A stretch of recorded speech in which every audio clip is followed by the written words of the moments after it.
guys, Phoebe here. We are back with the Girl Gang Craft 2023 podcast season. We don't really do seasons here, but if we did, perhaps this would be season 3. We haven't been on since November. I have been taking a long break from the podcast. My team's been taking a long break from the podcast. Backing up a little bit, we had our holiday craft fair season. I took a 3-week break, which was needed. I had a stressful quarter 3, quarter 4. That's not what this episode is about. So we're not going to go there. But felt rejuvenated. And now, here we are in March and we're back into the swing of things, gearing up for our spring craft fair season. And yeah, just, ready to hop back into it. So let's just get into the episode. And, oh, actually, if you like this episode, we would love you to review it. We're at about 25,000 downloads, which is wild. But we want more people to see the podcast this year. This year, that's a goal. We want more eyes and ears on the podcast. So you can listen on any platform. And you can also watch the episodes now on our YouTube channel. So that's just Girl Gang Craft is our YouTube handle. If you like this podcast, if it helps you, send it to a friend, post it on your stories, write us a review on Apple Podcasts. That's the best place to leave us a review. And this helps us get seen by more folks. We want to help more small business owners learn from other business owners and learn about some of my solo episodes, our teachings, our lessons. If this is the first episode you're listening to, amazing. Welcome to Girl Gang Craft, the podcast. I suggest you also listen to some other episodes. We have 53 other episodes to listen from with amazing seasoned entrepreneurs and some, deep dives into the behind the scenes of what it is to run Girl Gang Craft, with some teachings about things like brand partnerships, email marketing, pivoting, etc. So go ahead and give these other episodes a listen. Please give us a review and let's hop into it. Today, we are talking about failure. I'm laughing. I don't know why I'm laughing because failure sucks.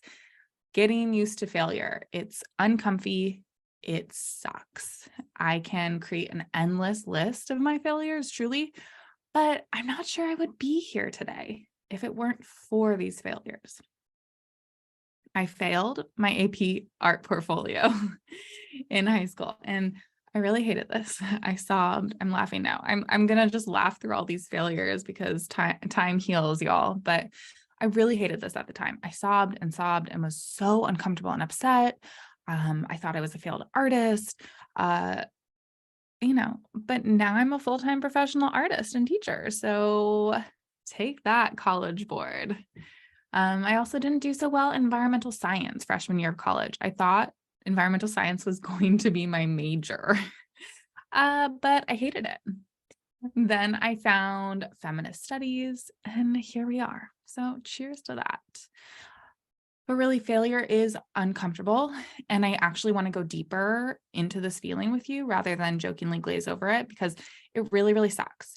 And it's really hard to continue. It's hard to continue trying because trying sometimes also really sucks because when you try, you want results. And sometimes when you try, you still don't get those results. Or it's not always a quick turnaround. So you may have to try for years before something sticks and you feel successful. And to be honest, you may never feel successful. Imposter syndrome and the patriarchy and capitalism is a bitch.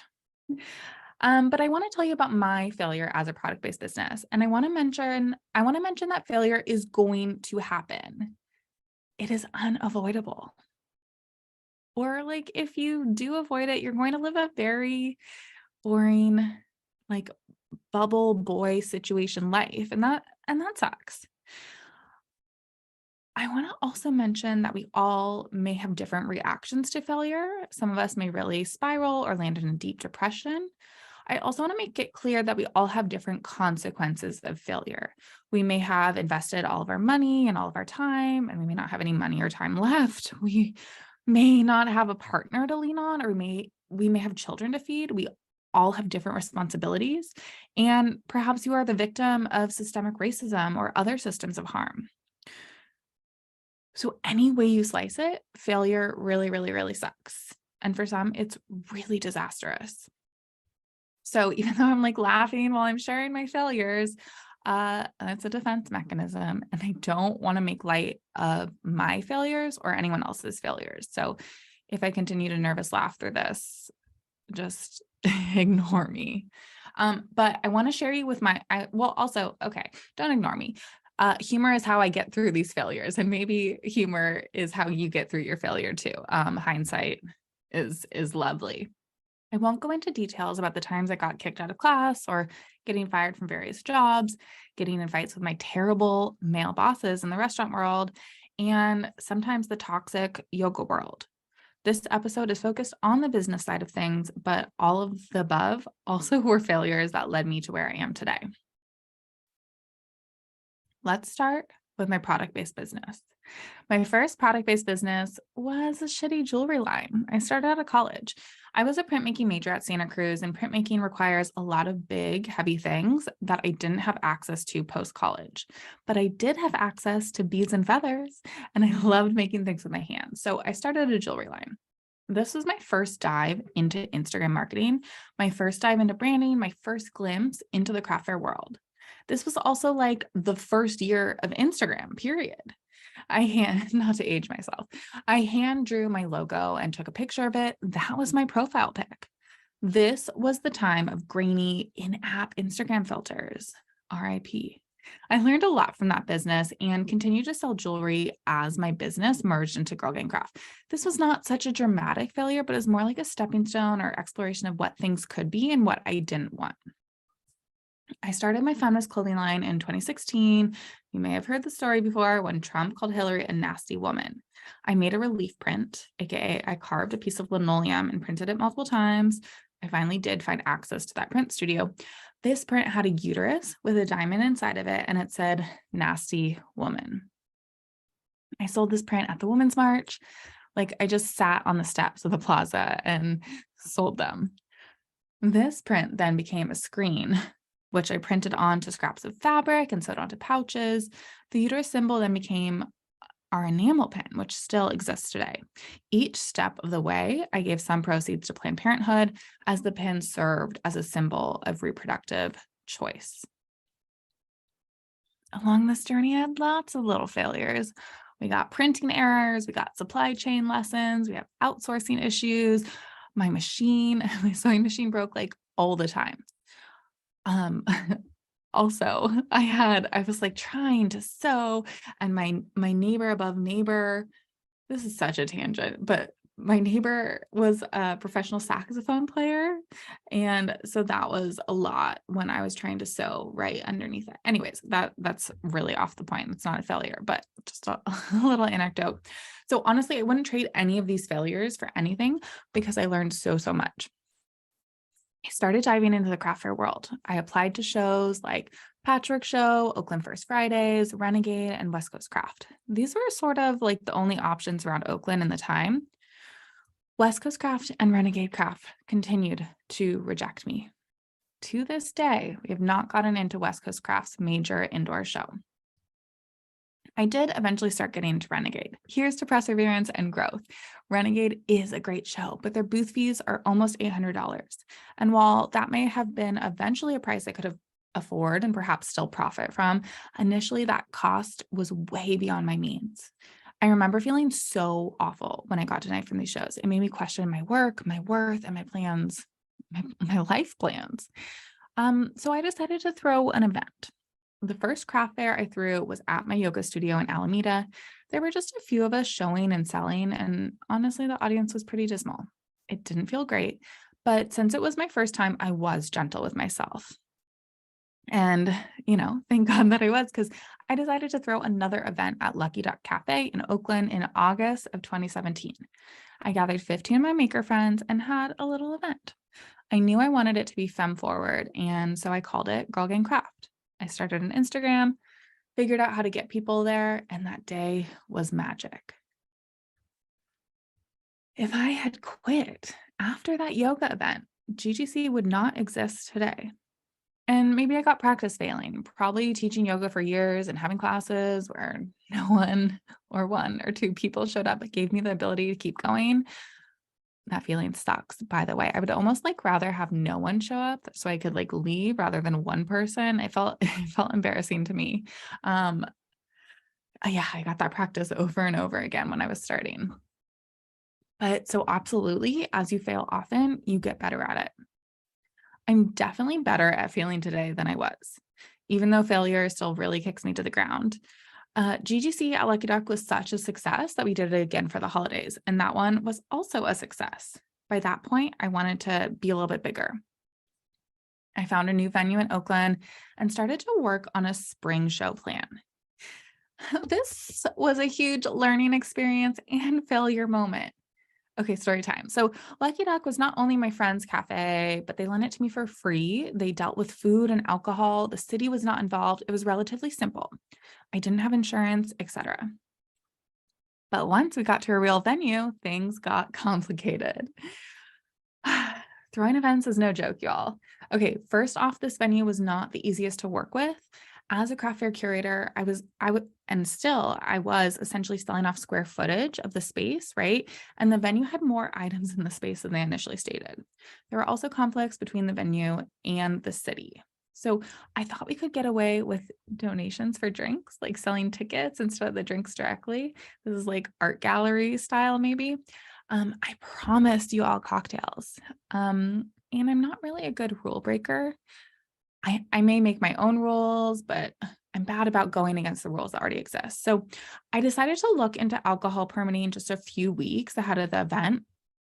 I poked around and ended up chatting with the Oakland Police Department, who said I needed to either be a nonprofit to get an ABC permit or needed to work with an off-site catering company and get a one-day ABC permit. Furthermore, I needed an event permit to have a public event like this. Basically, we nixed the alcohol permit. That was the easy part. Kingfish was next door, so having no alcohol was not a big deal.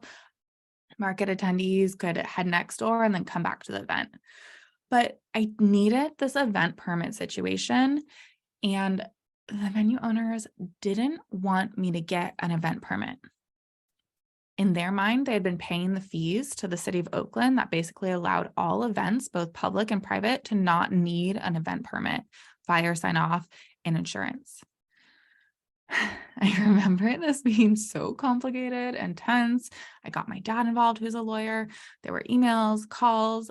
It was so stressful. I thought I wouldn't be able to have this event. I thought, and remember, this is like a couple weeks in front of the event. I thought I would be letting all my vendors down and let all the market goers down, and it was just gonna be embarrassing, right? I remember just sobbing in the spare bedroom turned office that somehow I was able to have shout out rent control in Oakland and being the leasee for years. But I remember calling my mom from the floor, flipping through all the paperwork and just being so exhausted the days before the event. In the end, we just decided to move forward without the event permit. We decided to listen to the venue owners as it was their venue. We moved forward without alcohol. I hadn't told the vendors about all this chaos. And if this is the first time you are hearing the story and you were a part of that event, welcome to the behind the scenes that is going craft fairs. The event day came, and I just prayed the police wouldn't show up and shut us down. I was a nervous wreck. But in the end, the police didn't come, and the event was a success. We had a huge turnout, and we had vendors from San Francisco, Oakland, Alameda, Santa Cruz, and even Sacramento. This show really put us on the map. And out of all my failures, this one I can like really still feel in my bones. I can really put myself in my younger self's shoes on the floor, just feeling so depleted and so embarrassed and sobbing to my mom. But I showed up anyways. And I learned a ton about the bureaucracy of the city. I learned about event permits and fire permits and ABC permitting. I learned about working with venues and advertising events and making layouts. I learned that there's often a way forward. Now, I'm not telling you to break the law, please and thank you, but I am saying there is a learning curve in these systems. And maybe if you don't know what the city venue system needs, there's a little leeway in learning how to do things above board. I literally have a list of more failures to share, but I kind of don't want to dive into all of them. I'm really tired, and revisiting these has not been my favorite thing. I've been like dragging my feet writing out the script. And yes, I write my solo podcast scripts first before I speak them, because otherwise I would ramble a lot, and we got to keep it tight and quick and get to the point. But I will share two more failures. Number one is like sort of a general failure. And I've started sharing this a little bit more recently in content and in emails to you. But before this year, I was really struggling with the fact that I teach you all how to run your product-based businesses, but my product-based business is not profitable, hardly profitable. My products are not how I keep the door open in my business. I did my numbers recently, and my product profit is like barely above my product expenses. GGC makes a profit with our events, classes, brand partnerships, and gift guide. I felt ashamed about this for a while. Teachers who can't teach, blah, blah, blah. And I kind of wanted to keep it hidden, but now I want to be transparent about this, as I'm pretty generally transparent with my business, as you know, if you've been listening. But my product-based business is not profitable for many reasons, and it is something I would like to change and we're working on. But the truth of the matter is running a product-based business is hard and expensive. Well, also running a service-based one is also hard and expensive too. I guess I'm confident that people need a place to sell their own work and to learn about growing a business, but less confident that people need my apparel line. Maybe it's a mindset thing. Maybe it's just the fact that my attention has moved towards my other offerings and our product has been left behind. Or maybe it's the fact that services cost less upfront. I guess minus labor and venue. And so actually, let's scratch that. But maybe it's the fact that my services were so scalable. Maybe I just wasn't posting enough content about our products. It's probably all of this. It's probably all of this. And we do want to revisit the product line and breathe some life into it. And if you don't want to learn how to grow your product-based business from me, that's okay. I do know a lot about the things I teach, and I know I can help grow your product-based business because I am an event, content, email marketing, brand professional. Okay. Thank you. But yeah, I've come to terms with this. And I think in the future, we can have a more profitable product-based business. And my last failure, or at least my most recent, because it certainly won't be my last, was my Reels course last fall. Or at least it really felt like a failure. I'll tell you this, launches eat me alive. It's terrible. I have circular thoughts. I'm constantly checking my social networks, checking my social metrics, constantly refreshing the landing pages. Maybe it's because I'm putting a piece of myself out there. Maybe because these launches are relatively new offers, but I hate it so much. Craft fair apps stress me out way less than they used to. Maybe because we have a solid product and we've proven it time and again. Maybe we just don't have issue getting apps. The click launch, even I've been able to detach a bit and not feel like my whole life and worth depends on signups. But my Reels class, they have been just like a knife into the heart. I don't know. Is that a phrase? My thoughts around these launches have been so toxic and unhealthy. And how do I get past that?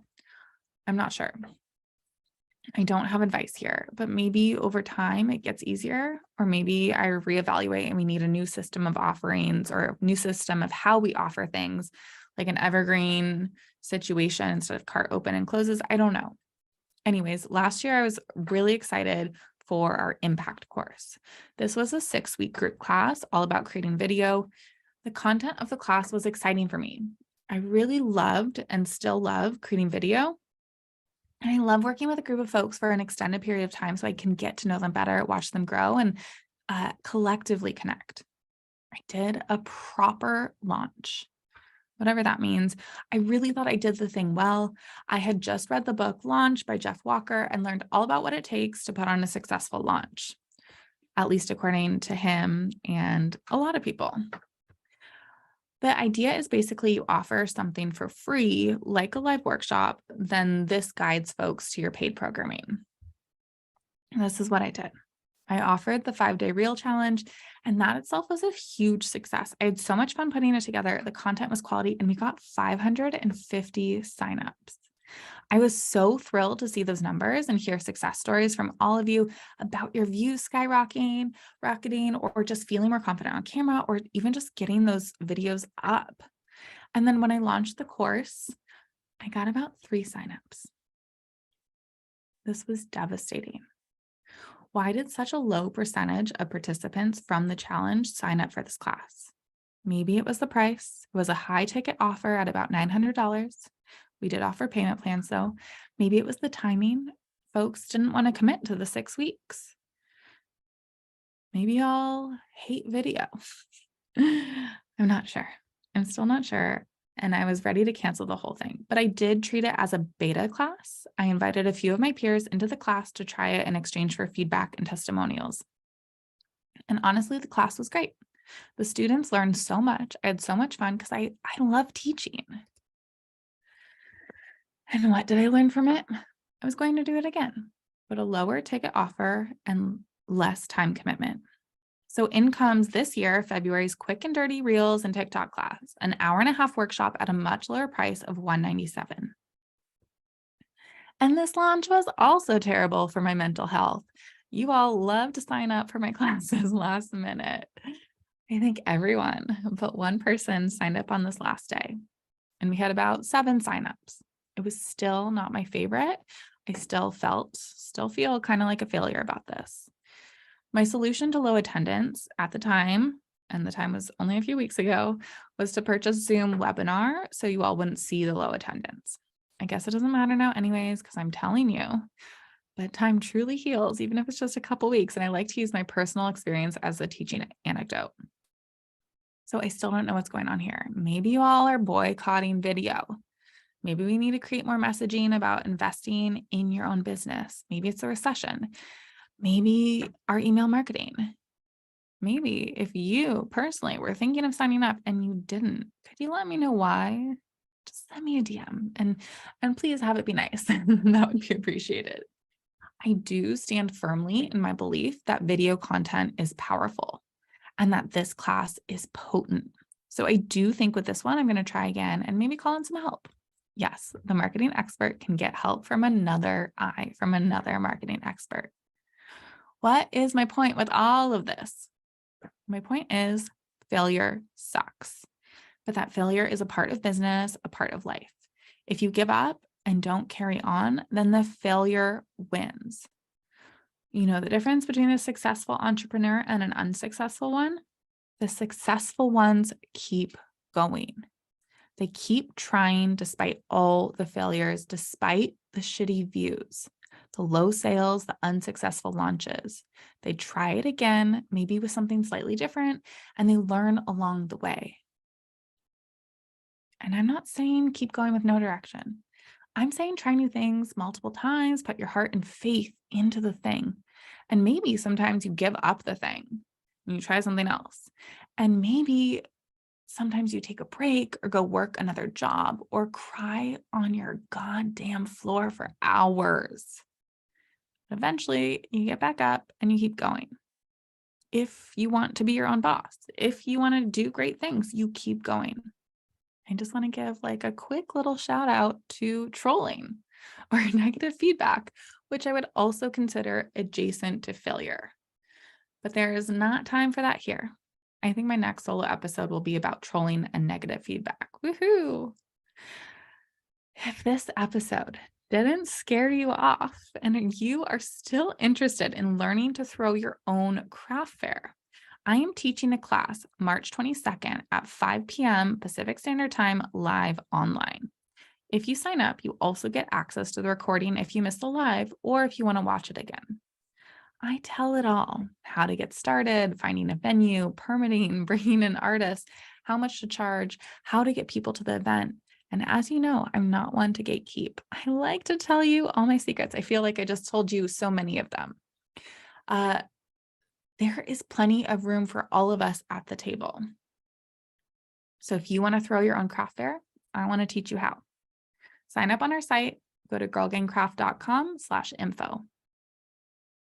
And if throwing craft fairs isn't your thing, you can apply to be in ours. Our Salem dates and Oakland dates are all set for 2023, and you can apply now.